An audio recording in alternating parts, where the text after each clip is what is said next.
Longhorn Nation, Sooner fans, welcome to episode 63 of the Bevo Podcast, the only podcast exclusively dedicated to covering the greatest rivalry in college football, the University of Oklahoma and the University of Texas. I'm here with my man, Kevin Miller. I am John Whitson. This is our second preview of the night that we're taping. You might listen to it in a different order. That's okay. But we are going to do, this is the Texas Football 2023 season preview episode. If you're looking for the Oklahoma preview episode, scroll down on your app, whatever you're listening to. Kevin, are you excited about this episode? Yeah, man, I'm excited for the season. We had a great conversation about OU and what we expect from them this season. I'm excited to do the same about my Longhorns.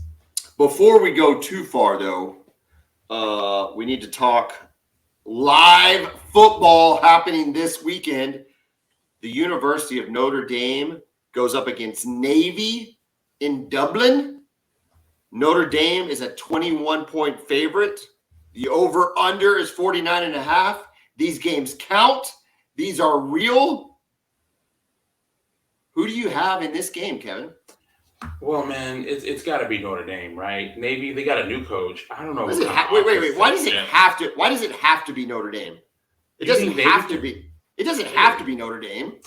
Man, I would be stunned if Navy were to pull this off. Now, the interesting thing about Navy, right?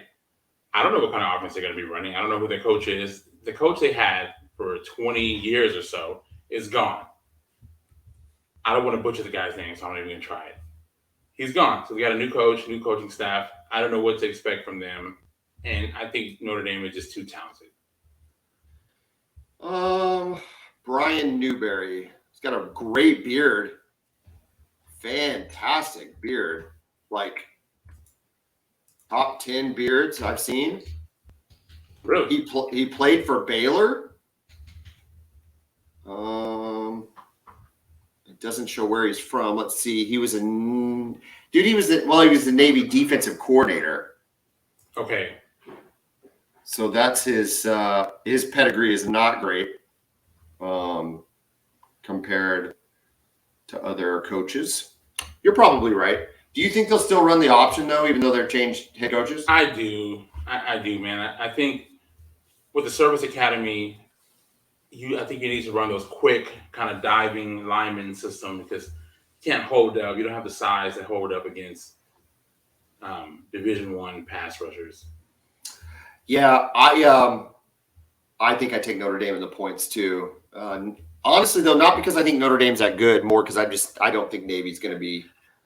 I don't think they'll be ready to roll. I don't feel, for whatever reason, new coach. I don't feel. It looks like that guy cares more about his beard than he does his team. I don't know. Look, I like Marcus Freeman. I think he's going to be a great coach. I'm just concerned about what type of offense they're going to run. I thought their offense wasn't great last year with Tommy Rees as a coordinator. He's now the offensive coordinator at Alabama for Nick Saban. So seems like a weird fit, but yeah. I thought the same thing. I don't know what Saban has up his sleeves here, but I didn't like their offense last year. I'm curious to see how it looks this year. They got Sam Hartman, the transfer quarterback from Wake Forest last year. I thought he did a really good job for them. He's there at Notre Dame, so I imagine he'll be the starter. So I just really want to see what that offense looks like because they've got talent all over the field. There's a couple of other games, but the only other, in my mind, game of note, San Jose State playing Southern Cal. USC is a 30.5-point favorite, over under 67. I don't know who we're not picking anybody in this game, whatever. You wouldn't pick a 30-point spread. But my other question is, how many touchdowns does Caleb Williams throw in his first game as reigning Heisman champion? I think he throws 3 before he gets out of there.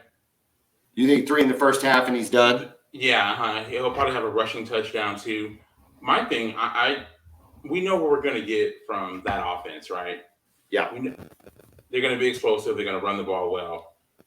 I'm only concerned about their defense. Are they going to be competent? Are they going to be able to cover? Are they going to be able to tackle? No. Can they stop the run? No.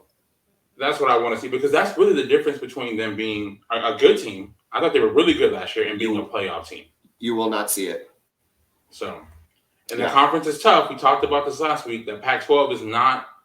People just kind of have a perception of the Pac-12 being weak.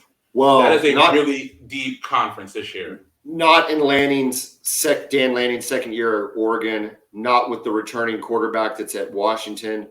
Not with a returning quarterback at Utah who beat down USC twice.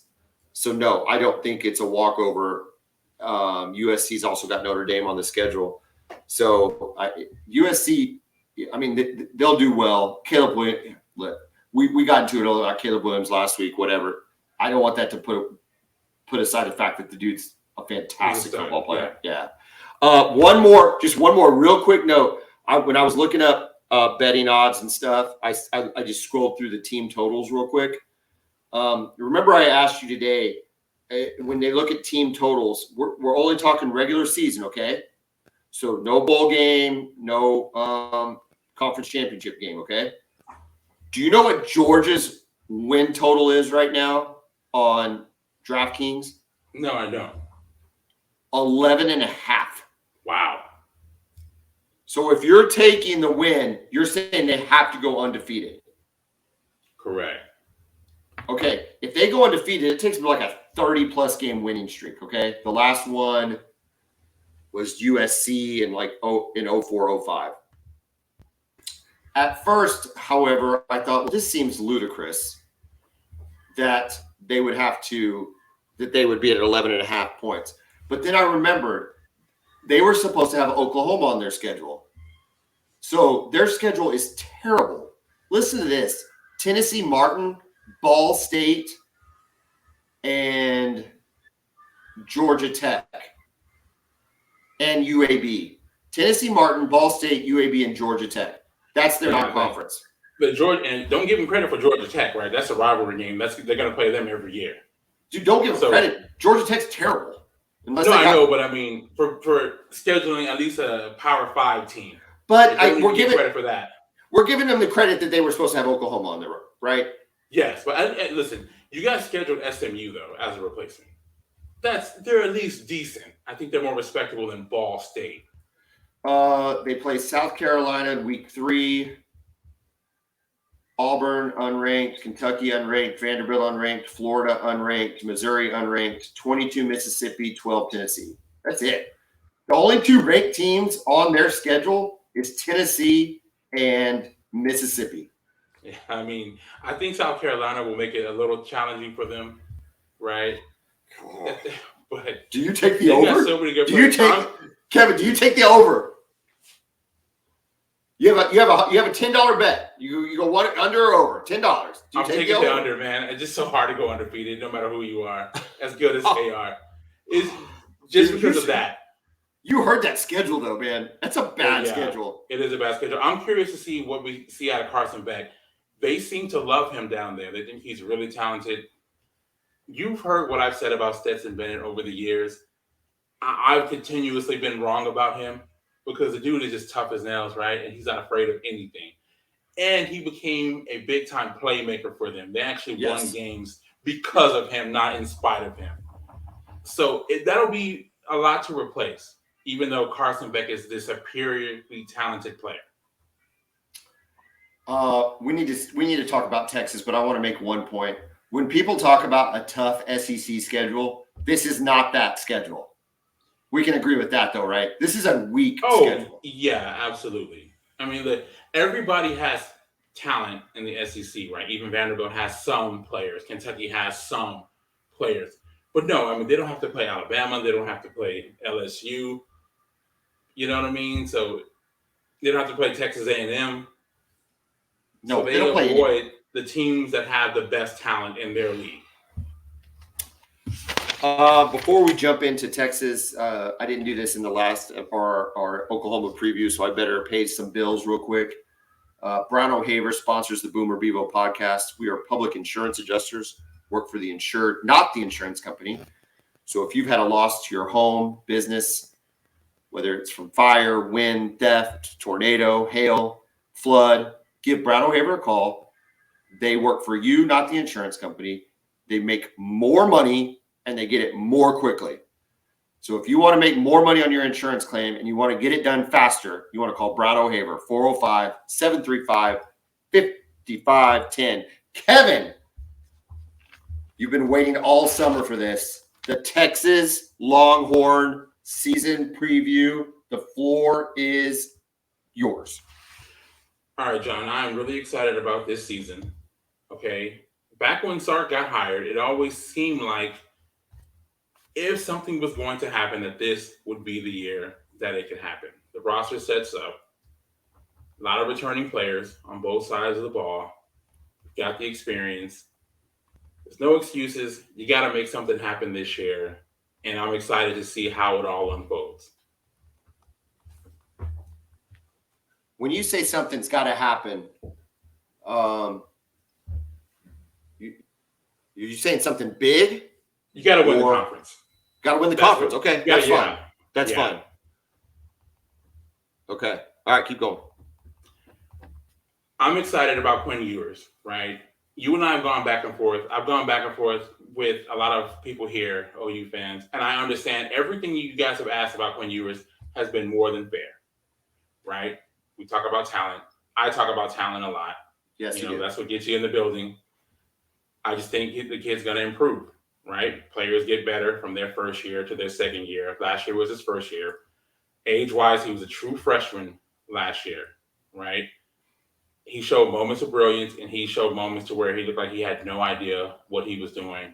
He made some questionable decisions. I'm putting my trust in Steve Sarkisian as an offensive coordinator and as a quarterbacks coach and as a developer of quarterbacks. I've seen this throughout his career, be able to take quarterbacks and make them great. And I'm betting on him doing that with Quinn Ewers this year. Okay. So if you're betting on him to do that, when I look at Quinn and I see 15 touchdowns and 6 interceptions, 2,100 yards. Okay, I'm not making a judgment. I'm just reading what that said. What is that jump to you? What do the numbers have to look like? 15 touchdowns, 6 interceptions, 2,100 yards. What do the numbers have to look like to you for you to say at the end of the season, dude had the jump he needed to have? I think 3,500 yards. I would say at least 25 to 30 touchdowns. And the thing about it is, keep the interceptions the same? Yeah, minimal interceptions, correct. The thing about him, right, I don't know if he has to be 2008 Colt McCoy, right, for him to have a great season. They have so many weapons around him. The running backs, now look, they lose Bijan, generational type of running back. Roshan, great running back, great leader. But they've got guys there that are good, that are talented, that I think can get the job done. But the biggest thing are the receivers. Xavier Worthy, Jordan Whittington, A.D. Mitchell, the transfer from Georgia, Isaiah Nair, who will be their 4th receiver, right, who was looking like he was going to be their number 1 going into last season before he injured his knee in fall camp. And then Jatavian Sanders, who I feel like is the second best tight end in the country behind Georgia's Brock Bowers. The offensive line is there. 5 returning starters. They're deep this year in ways they haven't been in at least a decade. So when you look at what he has around him, I think he almost has to improve. In addition to what we talked about, the natural improvement that comes being a second-year starter compared to being a first. Between that and the starters, all the talent around him, I just see it being a big year for him and this Texas offense. In the Oklahoma preview, I talk about the running back where I'm like, this is the core of if this group reaches their potential, it could mean really big things for Oklahoma. I think that's the case with your receivers. Okay, if they can reach the potential that each one of those, let's just deal with the 3 starters, Worthy, Whittington, and Mitchell. If just those 3 reach their potential, it means Quinn Ewers and thus Texas had a hell of a year, right? Because those guys could potentially all be number ones on any other team. Whittington could be a number one receiver on any. Yeah, Whittington could be the number one receiver on Oklahoma's team. Yeah, I think honestly, I think he would be. Yeah, no, I don't think that. Yeah, I'm not offended by that. No, I think it's. I mean, and he's your number two, right? I mean, he's our slot receiver. Yeah, but he's our slot receiver. Yeah, he's really good. But he plays exclusively in the slot. And so you'll put Mitchell on the outside and Xavier Worthy on the other outside. Xavier Worthy on the outside, yeah. And of course, we'll move them around too.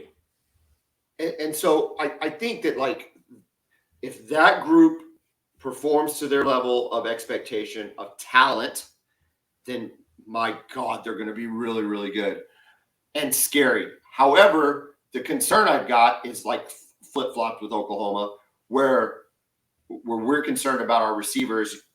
I'm still concerned about the running back position. So walk me through those guys one more time, and sure. Who do you think is going to start, bulk of carries, and all of that? Okay, so Jonathan Brooks will be the starter against Rice. It's his third year on campus from a small town in Texas called Hattiesville. Yeah, he was buried behind Bijan and Roschon. When you have guys like that, other guys just aren't going to get carries, right? When he did play, he was effective. I think he had a 70 or 80-yard run against Kansas in the game up there. He had a big, long touchdown in the bowl game when Bijan and Roschon were both out. So when he has played, he's shown the ability to take it to the house and to make big plays. He's just never been the guy. Behind him, they've got a true freshman by the name of Cedric Baxter or CJ Baxter, whatever you want to call him. He's out of Florida. He's a big running back, 6'1", around 220 pounds, kind of like built like Najee Harris was at Alabama. Yeah, I'm not saying he's Najee Harris, but yeah, that body type. Correct. Yeah. He's a tough inside runner, but he also has speed. From what I hear, he can also catch the ball. He's making a push up the depth chart right now. But those two guys will be the main two who I think will get the most of the carries. They also have Keelan Robinson. He was there last year. He's a transfer from Alabama. He's a smaller guy. They use him on, jet sweeps, swing passes. He's also a big special teams guy. He'll get some carries too, and they'll have some design plays for him out of the backfield, screens and things like that. Also have Jaden Blue, who's a redshirt freshman out of Houston. He's shown he's explosive, but we'll see with him. But really, you're going to see Jonathan Brooks and CJ Baxter get the bulk of the carries for Texas this year. Okay, so we mentioned your boys from last year. And I was high, even as an OU fan. I think I was appropriately high on Bijan all year in the sense that he was probably the best running back in the country. Like, absolutely. I was very high on him. And I was really high on Roschon. I thought he did a fantastic job in that secondary role. I mean, dude, he's still getting he's going to make an NFL roster. So with that being said, you had high talent level, and Sark didn't trust to use them. He didn't want to use them. He didn't feel he had to use them. And that was with Bijan and Roschon. Do we think that this is going to put even more pressure on Quinn Ewers having untested running backs standing next to him in the backfield? Maybe so. I think he'll have more on him than he did last year. But I feel like he'll be better equipped to handle it last year. The thing about Sark, right? I want to talk about him for a little bit. What I like about him, I love how he develops quarterbacks, right? We've seen that since he was at USC, right? Through Washington with, who's the kid? Jake Locker.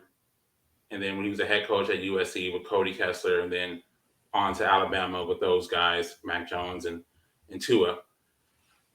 I love his ability to come up with a game plan, right? Especially his opening script. He usually doesn't miss on those, except for the TCU game last year, when nothing went right for them offensively. I love that about him, and I love the way he recruits, okay?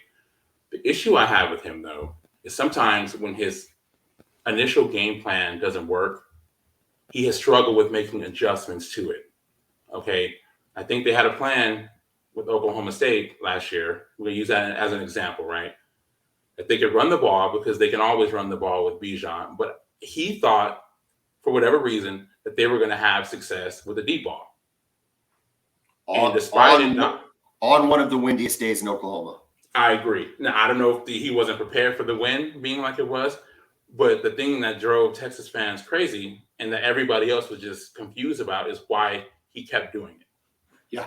And that's what he struggled with so far during his tenure at Texas. If it's not working, he seems to struggle with going away from whatever the initial game plan was. He doesn't have a way to counteract that. I'm hoping as a coach, he's developed some ways to get away from that, to come up with ways to adjust his game plan. So that's really my biggest issue with him. Second one with him is finishing off opponents, right? If you look at most of his losses since he's been the head coach at Texas, they've had the lead in almost all of them. Some of them large leads. We all remember the 21 Red River Shootout game, right? Was it 28-7 against the Sooners? You lose that game. Next week, they're up against Baylor. Lose that game. Oklahoma State and Austin, up by 2 touchdowns late in the second quarter. Lose that game. Saw it last year. They are up against Alabama, right? Lose that game. So what I want to see from him is, can he come up with a way to just, put your foot on their throat and finish these teams off?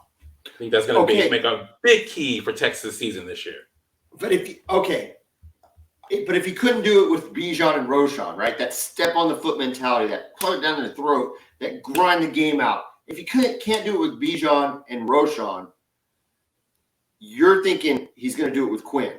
I mean, I'm just saying, like, that's yeah. And here's the thing too with a lot of that, the offensive line last year, okay, had some freshmen on it, true freshmen. They had some young guys, and they struggled. If you really look at it, the offensive line was, despite having a 1,500-yard rusher in Bijan, I think a 700 or 800-yard rusher in Roschon, they actually weren't great at run blocking. So much of that, I think 68% of Bijan's rushing yards came after contact. So this guy's getting hit in the backfield. He's just so dynamic. Yeah. He's able to break tackles and just make things happen. Roschon is just so physical. Again, he can break tackles and make things happen. I think with the improvement on the offensive line, that's what I'm looking at more than the fact that we lose those 2 really good running backs. Sark also brought in, he's kind of learning from Saban. You remember what Saban used to do and still does? If a coach would get fired somewhere, he'd bring him in as an analyst. Absolutely. Yeah, they called it the Saban car wash or the Alabama car wash. Yeah, correct. I mean, that's how Sark got started, right? After his deal at USC, Sark, Saban brought him in as an analyst, and Sark has said that literally saved his career. Sure. Yeah. So he's brought in some guys. Gary Patterson was there last year. Not sure if he'll be back this year. As of right now, he's not back, but there's some rumors that he may be back. I haven't heard anything concrete yet on that. But he brought in Paul Chris, who was the head coach at Wisconsin. Yep. For a long time. He's there as an analyst, and there was somebody else, and my mind just completely went blank on. Oh, Joe DeCamillis, the longtime special teams coach. So I think they're helping him kind of with game management and things like that. So I'm hoping, he can just take knowledge from other guys who have been head coaches and improve. This is a big year for Sark. He has not really had a season where he's overachieved in any of his coaching stops. It seems like all of his seasons could be labeled as underachieved. Now, at some point, yes and no. When has he overachieved? Well, here's why. Remember when he took over Washington, right? He took over a team that was 0-11. Yeah, they were bad. The year before it, right? He got them to be a 9-win team, I think, within 3 seasons, right? He left there, but became the head coach at USC, right? They were okay there, but he was dealing with the Again, I said okay. I never said they were great. Yeah. You know, so I would put it in the underachieved category. I can see that, especially for the expectation. Now, again, he walked into a bad situation too, because remember, they had scholarship restrictions based off the stuff that happened with Reggie Bush, that lack of institutional control when they got completely hosed by the NCAA. But hashtag give Reggie his trophy back. So give him the trophy back. Yeah. Give him the trophy back. What are we talking about? Right. We know what we saw that year. Anyway. So that's one thing with him. But you're right. He's never had a great season as a head coach. He hasn't had a 10-win season at all. So your questions are all fair. Yeah. And so I think this, you look at your schedule, you look at all those things that you talked about on the offensive side of the ball. We'll still talk about the defense, but on the offensive side of the ball, for Sark in particular, it's like, this is it, man. Like, exactly. It's got to be now or never, because it's not going to be this easy in the SEC. No. It's going to be battle after battle after battle. And both schools are going to have to, Oklahoma and Texas are going to have to adjust and absorb and grow and all of that. But for Steve Sarkisian, this is your year. Returning quarterback, returning offensive line, 3 stud wide receivers, pretty good talent at running back. Like, this is the year.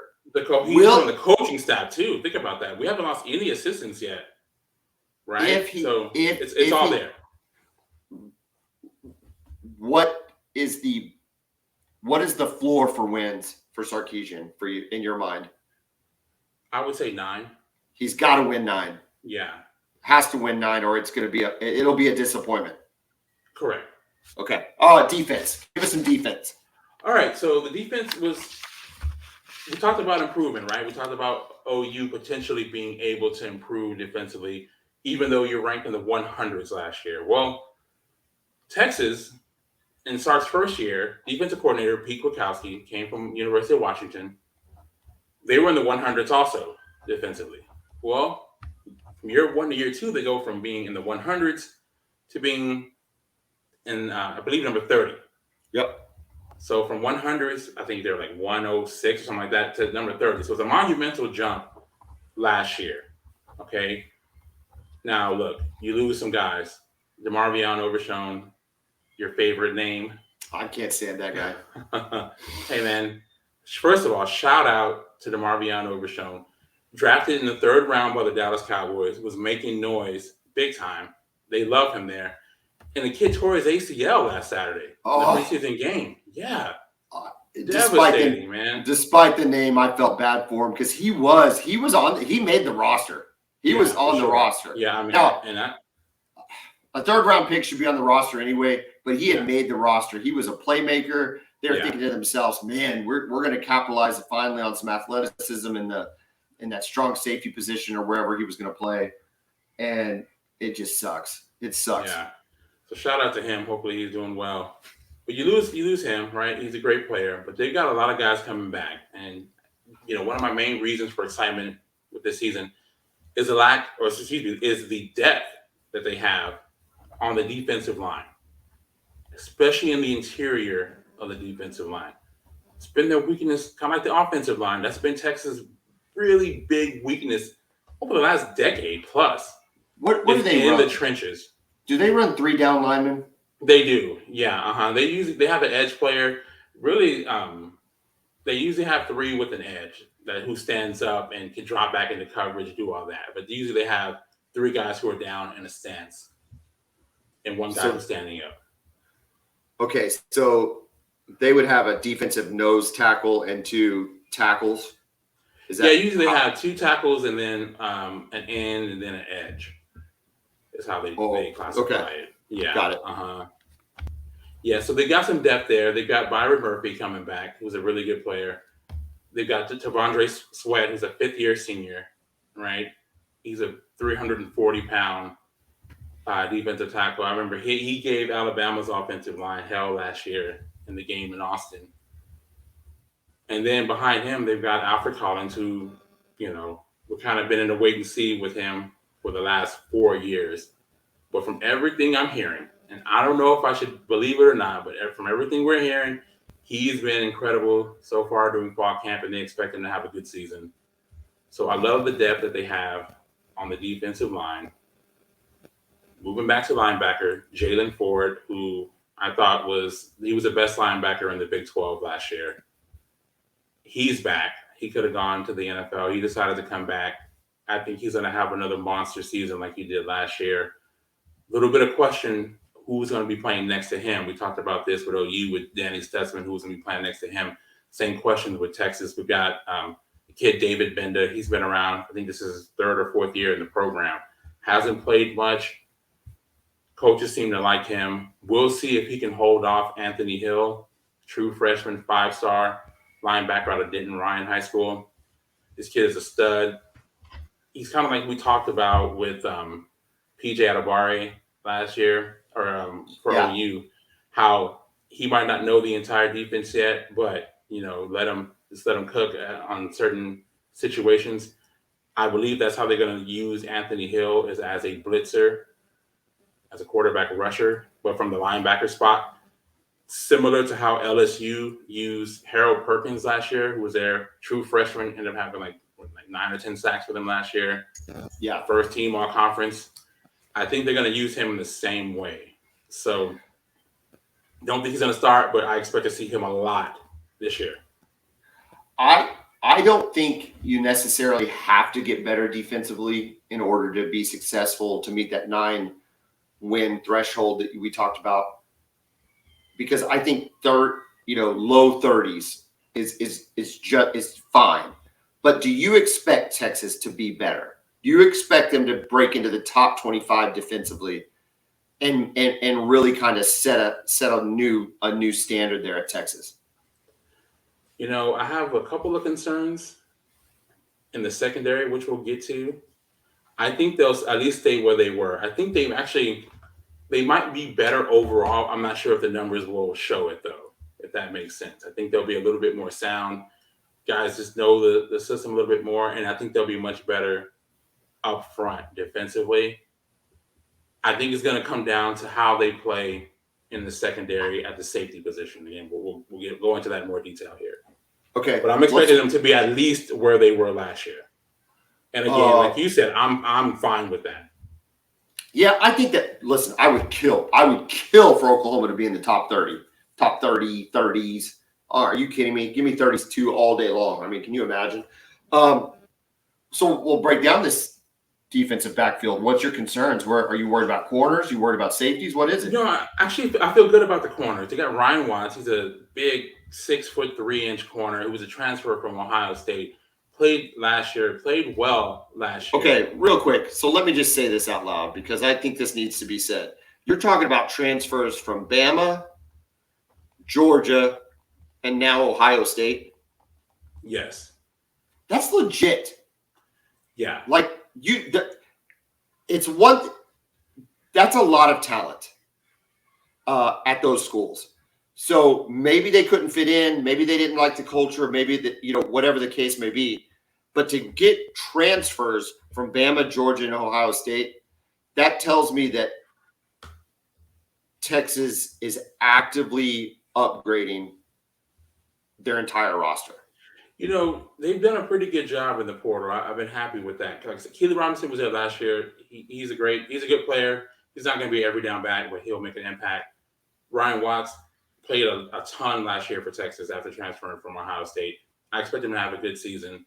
On the other side, you got Terrence Brooks, who's an incredibly talented player. He's trying to hold off another true freshman named Manny Muhammad, also from the Dallas area, South Oak Cliff High School, state champion. This kid is really talented. He just kind of reminds me of the type of corner that Texas would have back in the 2000s. The Cedric Griffin, Aaron Ross type. He's one of those level of talent at corner. So looking forward to having him there. Is corner the kind of position you can roll out as a freshman? If you're just that dude, certain guys can, And again, I don't expect him to start, but I expect him to play a lot. Okay. Yeah, I expect him to play a lot. I mean, he's just a really talented player, and apparently he's really physical too. So I think that's what, the concern with some time you get these guys who can cover, and just are they willing to, kind of put their nose in there and get dirty. And apparently, from what I'm hearing, he is that type of player. So, but really my concern is at safety, right? That Jaron Thompson, who's back from last year, he's always been a good player. He started the Red River Shootout as a true freshman way back in 2020. So he's a senior. The other safety, now I'm excited about him, Jalen Catalon, right? I don't know if you've heard the name before. The transfer from Arkansas. A couple years ago, he was all conference, all American type player. Ever since then, though, he's been injured. He's had a really bad shoulder injury. Okay, so he missed a lot of time, really the last 2 years. Left Arkansas, entered the portal, came to Texas. The coaches love him. Everybody thinks he can be an all conference player, but it's if he can stay healthy, which he has not been able to do the last 2 years. Behind him, they've got Keaton Crawford, who's been there for a while. He's always been more of a dynamic special teams player. He's got talent. He's been up and down, though, as a safety so far in his career. Another true freshman to watch out for, a kid named Derek Williams out of Louisiana. High 4-star safety who apparently has been making some noise at fall camp. I expect to see him on the field a lot, too, this year. Well, it's interesting when we talk about this. To understand the comparison I'm making, you need to make sure and listen to our Oklahoma preview. But it's just interesting to see how confident you are at defensive line and linebacker, and not so much at safety. And then on the flip side, Oklahoma is so high and confident on safety and really concerned about the defensive line. It's just it's so interesting to see how those schools can kind of bounce around and back and forth. I think that's what makes the Oklahoma-Texas rivalry so unique is it's like when one team's got it, then the other team's got it, and it just kind of keeps flowing back and forth. So correct. Yeah, it's balancing the roster, right? It seems like one of the biggest challenges for coaches.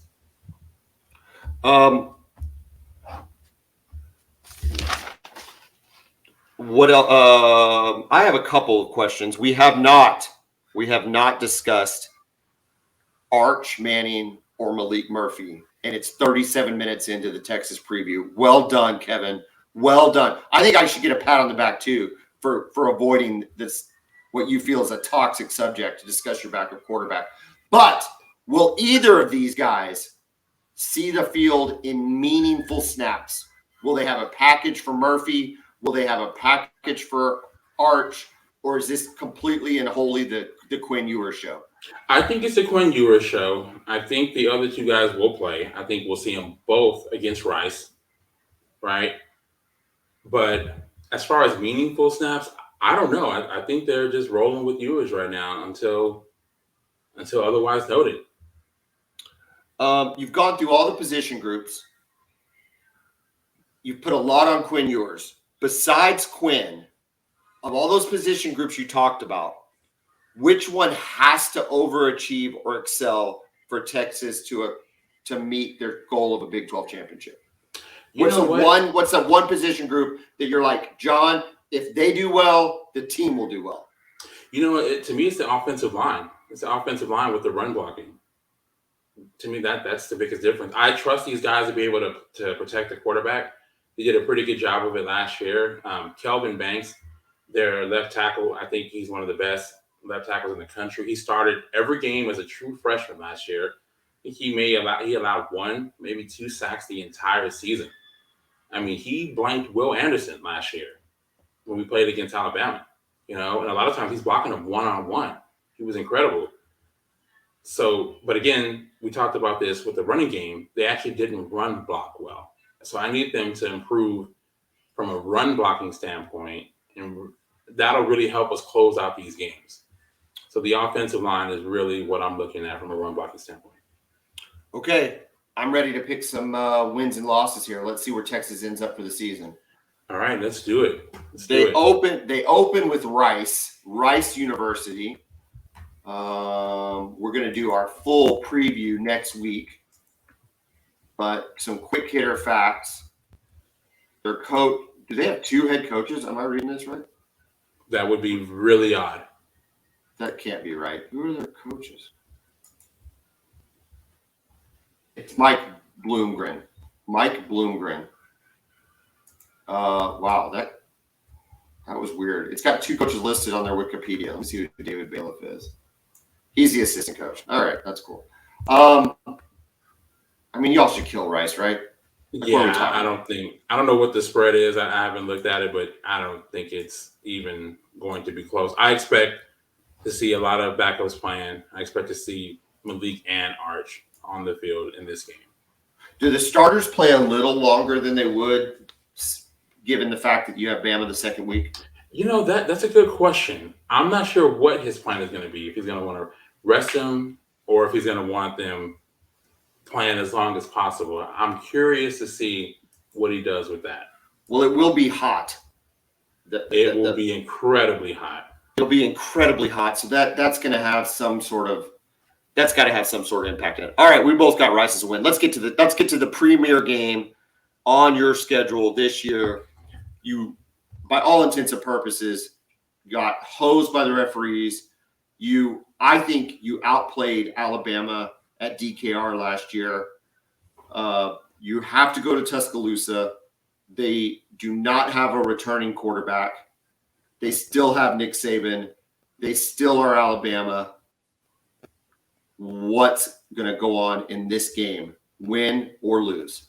Okay, this is when pretty difficult for me to pick this game, right? Because when you say what you just said, right, no returning starter or quarterback, I think Texas actually matches up well against this team. Thing is, though, man, I cannot pick against Nick Saban at home. So I think Texas loses another very, very close, tight game to Alabama. I got a loss. I think Bama beats Texas. A lot of Oklahoma fans, a lot of sports talk hosts think Alabama's going to roll Texas. I am not of that opinion. I think that Alabama didn't roll them last year when they probably should have, based on what was coming in, Heisman Trophy winner, this and that. So I don't know what's materially changed, except for now Alabama doesn't have Bryce Young. Texas has another year with Quinn, albeit you don't have Bijan Robinson, which I still think is a huge loss. But outside of that, your receivers are better than Bama's receivers, aren't they? Yeah, absolutely. I would take ours over Alabama's. Your receivers are better than Bama's receivers. You've got you do have a returning quarterback. We can debate on how talented or solid he's going to be, but it doesn't matter. You still have a returning quarterback. Sark knows what he's going to have with him. I think this game is going to be really, really close. I don't know what the spread is right now. We'll talk more about it when it comes out. I think it's Alabama's favored by 7. Dude, I'm taking Texas. Correctly. I'm taking Texas in the points on that deal. Yeah, it's fascinating, right? Because Texas, they've been really inconsistent, period, right? But on the road, that's where I struggle with picking them to win this game, right? If they were, for whatever reason, playing them again in Austin, I would probably pick Texas to win this game. But it's going there. Man, I don't know, man. I still got Alabama, so. Back to life against Wyoming. Win. Yeah. Okay. Now it starts to get a little hairy because now we're getting into conference play. We don't know what's going to have happened against Alabama. You and I both are thinking tough loss to Bama. The whole season's still in front of us. The Big 12 still in front of us. A college football playoff conceivably still in front of us. And you have to go to Waco week 4 at Baylor, Big 12 opener. Break it down. This is going to be a tough game, right? It's Big 12 play on the road. We talked about Texas struggles on the road. But, man, I don't know what to expect from Baylor. I know they have a good running back because he played well against you guys last year. He did okay against us, too. They'll always have a good defensive game plan because Aranda usually does. They might have a good game plan, but they fell back quite a bit in their defensive stats last year. I thought so, too. Yeah, they were not as dominant defensively as they were in Aranda's first years. Yeah, I think this game will be pretty close, but I'm going to pick Texas to win on the road in Waco. I got Texas winning. Hosting Kansas. This is another tough game. we've seen what Jalen Daniels can do. He came to Austin and beat Texas in Sark's first year. I think that pretty much him announcing himself as a really good player that night, right? And they're going to put up points, right? I think they're going to be able to put up points against Texas. But again, I just don't think they're good enough defensively. I think this is going to be a shootout. But I am going to go with Texas because it's at home and because of just the amount of weapons they have. All right. So that has Texas at 4-1, entering the second Saturday in October. Oklahoma Sooners. We already picked this game in the previous episode, but people might be listening to this in the opposite order. So I'm going to break this game down anyway. Again, for me, I picked Oklahoma to lose, Texas to win, simply because I can't unsee the 49-0 shellacking that Oklahoma had to endure last year. However, I do think if we have a Dylan Gabriel back, that this game, just with him behind center, automatically gets obviously tighter and puts Oklahoma in a better chance to at least be competitive in the game. I still think Texas wins this game. And I do too, but again, I don't see this being anything like last season's game. I think Brennan's going to have the team ready to play. I think Dylan Gabriel is going to be ready to play. It's going to be like the game has been really the last decade, besides last year, if you think about this, right? Yeah. The games have been close since 2013. Since 2014 on. Yeah. Up until last year. They've been one score games.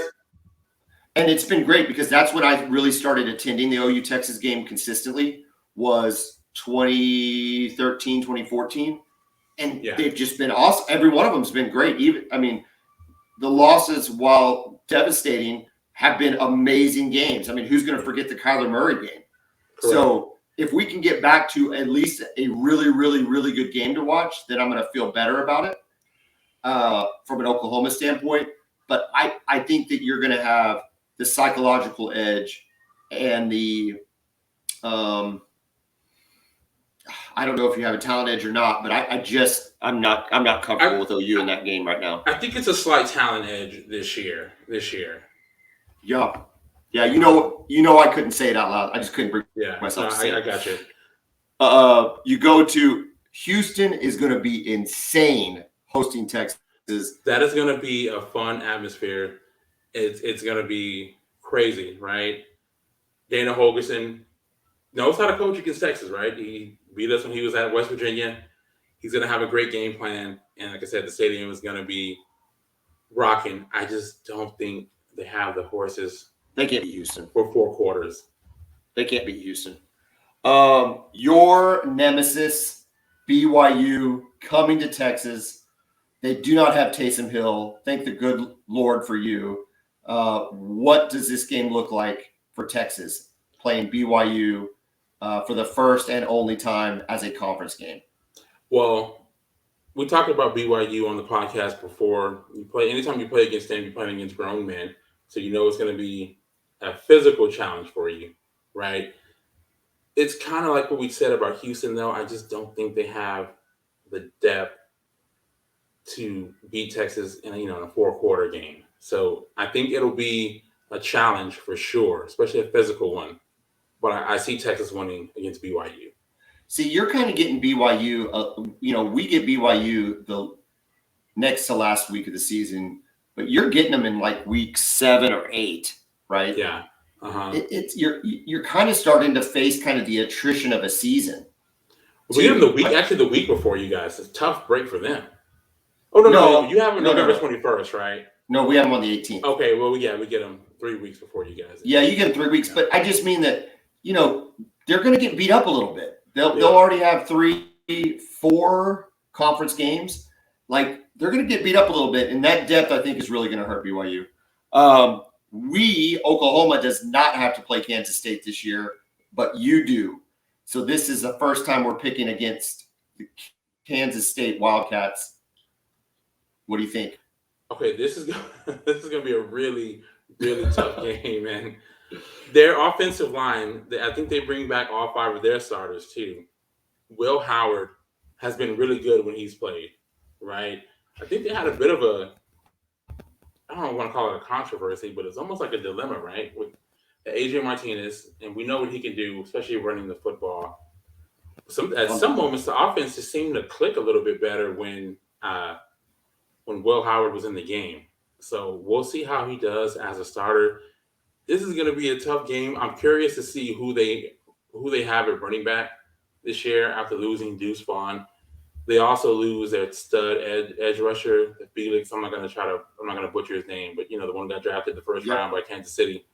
And they lose Julius Brent, who was a really, really good cornerback for them. I think he got drafted at the beginning of the second round.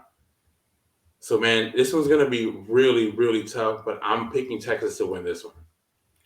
Wow. You are going into this game, you're going to be 7-1. Assuming that you have the loss to Alabama, you're going to be 7-1. I would think at 7-1, with a close loss to Bama, by this time in this season, you are firmly in the top 10. Yes. You're going to host Kansas State, home game, rowdy crowd, and you're going to lose to Kansas State. Okay. That's my prediction. That's going to take you to 7-2. I just think K-State's one of those bad matchups for you guys. Coming off of a Houston and a BYU that just aren't going to be as physical, you have to kind of have a wake-up call with K-State. And I worry about that. Not being so much a trap game, just being Kansas State getting to catch you at the right time. Fair enough. I will say we have gotten over the Kansas State hump that we had. I think we've beaten them 6 straight years now. Oh, well, good for you. It's always, again, this year is this year. Hey, listen, Kansas State is to us, or at least to you guys, what Oklahoma State is to Texas. I know, and I'll just never. I won't understand it. K-State's is. I'm picking them to lose because I think it's a weird spot in the schedule for Texas against Kansas State. But at the same time, you just listed off like 10 guys. We didn't even mention Deuce Vaughn. They're gonna lose. They lost Deuce Vaughn, lost all these guys.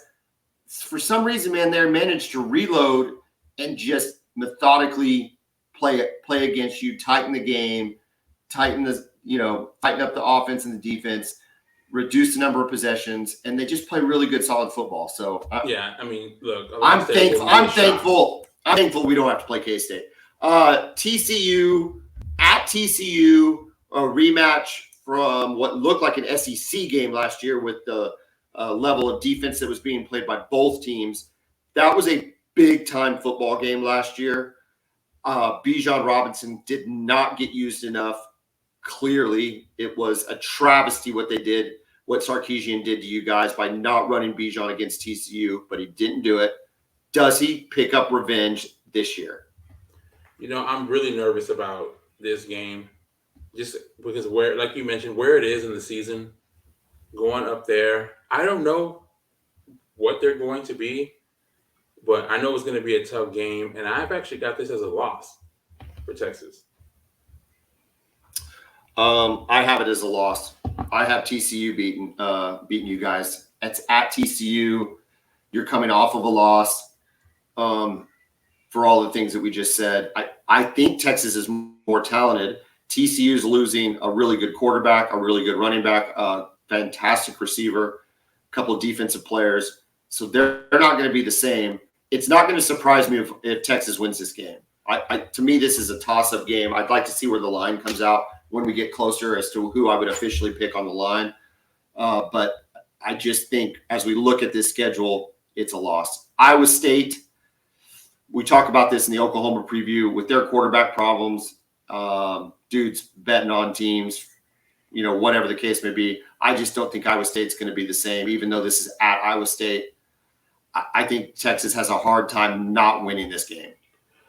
I agree. Like, Matt Campbell is a really good coach. His team will be ready to play. The atmosphere is going to be pretty crazy up there. They seem to hate Texas as much as anybody does up there. So it'll be a really tough game, a tough environment. Last time playing there, November 18th, it's going to be cold. Might be some snow on the ground. You never know. But again, I just think, especially, I don't know who's going to play quarterback for them, if Hunter Dekkers will be playing or not. But man, I just don't see it. And they lose. Will McDonald was a stud for them. Pass Weirdo. rusher. He's with Big weirdo. He's with the Jets now. Watch, he's going to make an impact though for sure on the field as a. I think he's good. I think he's a great player, but he's a huge weirdo. So I got Texas winning that game. Your boy Texas Tech, Yearmark, is going to be at the game, rooting on the Texas Tech Red Raiders. Tortillas will be flying. This will be the most hostile environment you're in all year.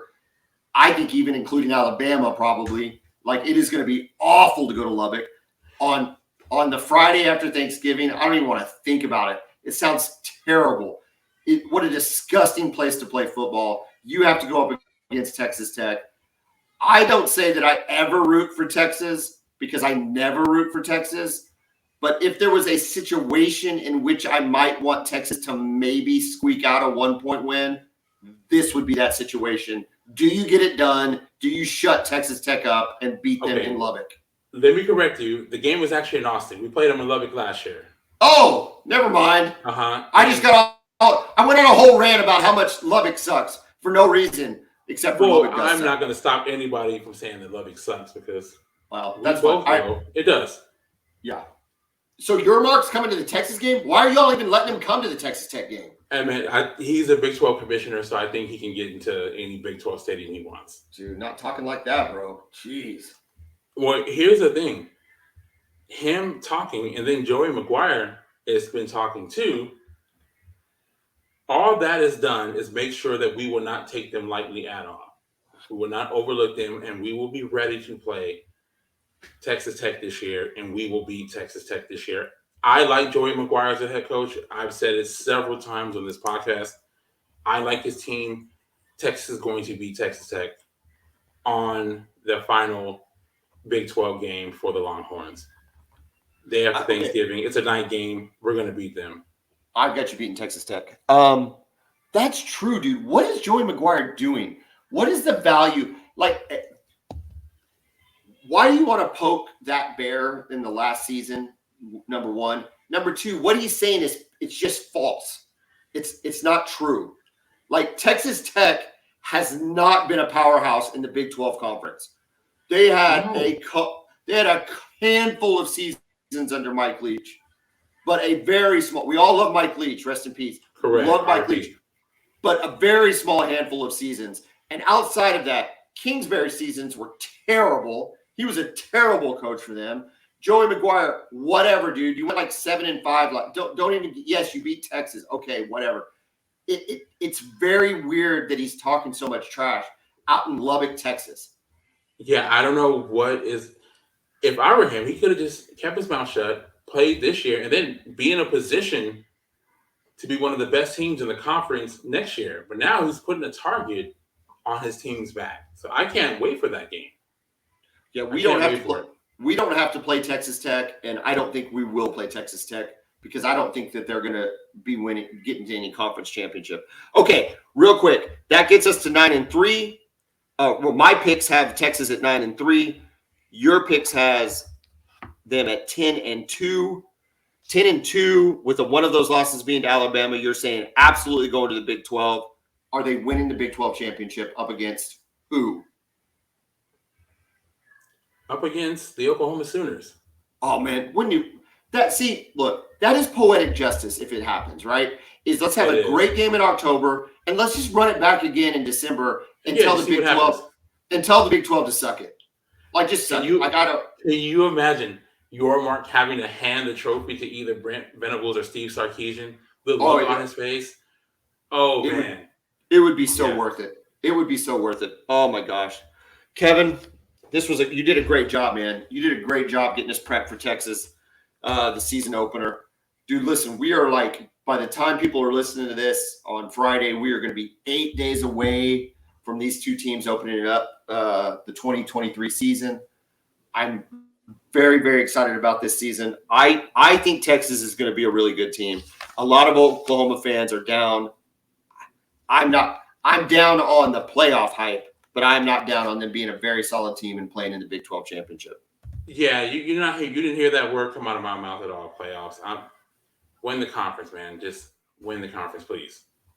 win the conference. And I was on the fence with 9-3 because it's hard for me, despite the way the roster sets up, despite everything being set up for them to be successful this year. It's hard for me to give them the benefit of the doubt. It just is. Or PTSD. Yeah, but it's just, I don't know, the way your schedule's set up. It's funny though. Bama's the one. I've got you with 3 losses. Bama might be the one that would be closest to me flipping, like into a win. I think that's crazy to say it. I might get lambasted if people actually listen to this podcast and hear me say that. But of the 3 losses I've picked, if somebody said you had to turn one of those losses into a win, because that Texas will absolutely finish 10-2, it very well could be Alabama that I flip. Man, I'm fascinated to see how they handle that, the environment there, being on the road, adversity that will happen. I mean, we're talking about Alabama here, right? I mean, you guys went up to Ohio State with Baker Mayfield, took care of business up there. You guys were able to manage that environment with Baker Mayfield and all that other talent you guys had on that team. So I'm really fascinated to see how they handle that. All right, man. Great job tonight. And for everybody out there listening, thank you so much for listening. Hopefully you're looking forward to a great season as well. Like, subscribe, share with others, wherever you get your podcasts. Kevin, have a great night. Boomer! Hook 'em.